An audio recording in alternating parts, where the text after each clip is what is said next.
हम समझेंगे example of variable cost. तो वेरिएबल कॉस्ट का पहले समझ लेते हैं। वेरिएबल कॉस्ट क्या होता है?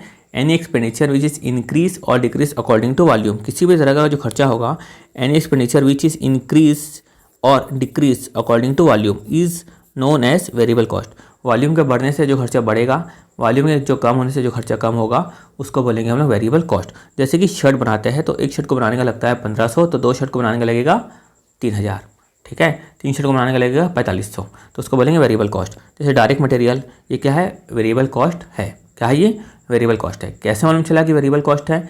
क्योंकि हम अगर ज़्यादा शर्ट बनाएंगे तो ज़्यादा मटेरियल लगेगा। ज़्यादा शर्ट बनाएंगे तो लेबर बोलेगा भैया मैं एक शर्ट का लेता हूँ 500, तो 2 शर्ट का लूँगा 1000 रुपये। डायरेक्ट एक्सपेंडिचर, मान लो मैन्युफैक्चरिंग कंपनी है, किसी दूसरी कंपनी का नाम यूज़ करती है और उस कंपनी का नाम यूज़ करके प्रोडक्ट को क्या करती है? बेचती है। और एक प्रोडक्ट को बेचने के पीछे कितना देती है? 50 रुपये देती है। तो एक प्रोडक्ट के पीछे देती है 50 रुपये, तो 2 के पीछे देगी 1000, 100 रुपये, 3 के पीछे देगी 150 रुपये।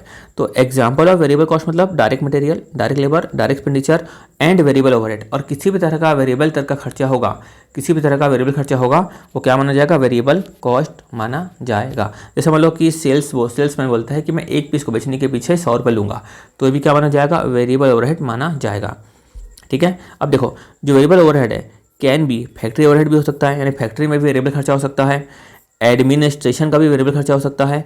सेलिंग एंड डिस्ट्रीब्यूशन का भी वेरिएबल खर्चा हो सकता है। जैसे समझाया मैं, सेलिंग एंड डिस्ट्रीब्यूशन का खर्चा, तो मेनली तो यही पूछा जाता है, ठीक है। लाइक इसमें लिखा है लाइक सेल्स कमीशन, ठीक है, क्लियर। वैसे फ्रेट भी क्या होगा? वेरिएबल खर्चा होगा। जितने बार सामान आएगा उतने बार हमको खर्चा करना पड़ेगा फ्रेट का, है ना। तो जितने बार सामान आएगा उतना करना पड़ेगा, मतलब वॉल्यूम के हिसाब से खर्चा लग रहा है। पैकिंग ज़्यादा माल बेचना है तो ज़्यादा पैकिंग का खर्चा हमको लगेगा, ठीक है, क्लियर हो अच्छे से। अब example of fix cost. Fix cost क्या होता है? ऐसा खर्चा जो कांस्टेंट रहता है। क्या रहता है? कांस्टेंट रहता है अप टू 100% कैपेसिटी तक, उसको बोलते हैं हम लोग फिक्स कॉस्ट। क्या बोलते हैं? Fix cost. जैसे कि फैक्ट्री का रेंट। क्या है? फैक्ट्री का रेंट। दोस्तों, अगर आपका प्रोडक्शन बढ़ गया तो क्या आपको एक्स्ट्रा फैक्ट्री का देने की जरूरत है? क्या नहीं, ठीक है। आपको 100% की कैपेसिटी तक आपको एक्स्ट्रा एक्स्ट्रा रेंट देने की जरूरत नहीं है। जैसे मैं एग्जांपल लेता हूँ, जैसे कि मान लो मेरी कैपेसिटी है फैक्ट्री में 20,000 यूनिट को बनाने की कैपेसिटी है, ठीक है। अब मान लो मैं 10,000 यूनिट बनाता हूँ, तो भी मेरे को जो रेंट लगेगा, मान लो वो लगेगा रेंट 1 लाख का। मान लो मैं 20,000 यूनिट बनाता हूँ, अच्छा पहले लेता 15 बनाता हूँ, तो भी मेरे को लगेगा कितना? रेंट 1 लाख का।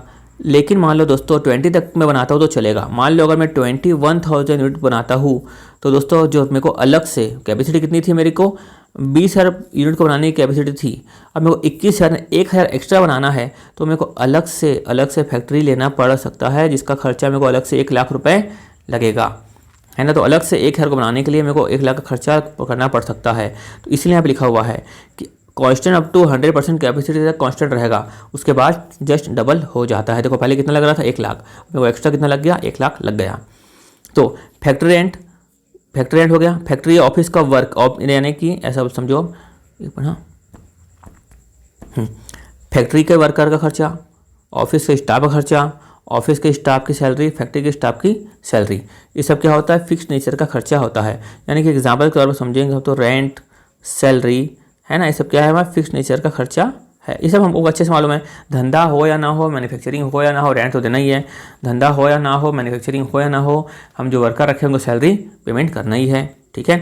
वैसे यहाँ पे दिया हुआ सैलरी का खर्चा, ठीक है। इंश्योरेंस का खर्चा हमको करना पड़ता है बड़ी कंपनियों को। रेंट का खर्चा, डेप्रिसिएशन, ठीक है, ये सब करना पड़ता है। उसके बाद example of semi variable cost के यहाँ पे एग्जाम्पल दिए हुए हैं दोस्तों। पावर, देखो पावर का क्या रहता है? आपको एवरेज बिल आता है। देखो इसका ग्राफ देखो, सेमी वेरिएबल कॉस्ट का। एक लिमिट तक पावर खर्चा हमको एवरेज आता है। एक लिमिट तक आप खर्चा करोगे तो आपको जो है एवरेज बिल लगेगा। उस यूनिट के ऊपर आप जाओगे तो आपको खर्चा बढ़ेगा। तो ये होता है। टेलीफोन में भी ऐसा होता है कि भैया मंथली का तुम, या समझो पहले नियम था, याद है कि हम डेली का 4 कॉल कर सकते हैं, तो तुमको इतना ही बिल आएगा ही आएगा। लेकिन आप 4 कॉल से ऊपर करते हो तो खर्चा तुम्हारा बढ़ जाएगा। वैसे वाटर में भी क्या, एक लिमिट तक हमको पानी मिलता है, उसके ऊपर खर्चा लगना चालू हो जाता है।